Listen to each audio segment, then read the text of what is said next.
Well, hi. Thanks for stopping by the class. So you got a chance to see the pictures in the promo video. So now I'm just going to answer the questions I get asked about my project. So this is the first question. What work did you have done? So I completed an addition on my home. I went from 950 square feet to 1,400 square feet in a 1960s home.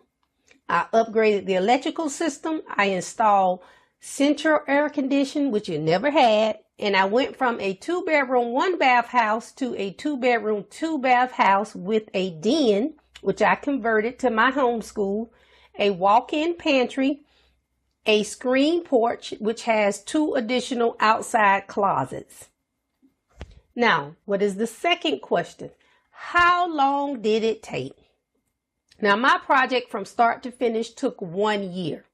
It started with me interviewing the contractors, interviewing the architects, hiring the architect, hiring the contractor, and it ended with the survey company and the certificate of occupancy.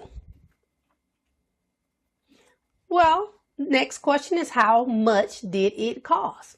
The final total expenses was $64,920.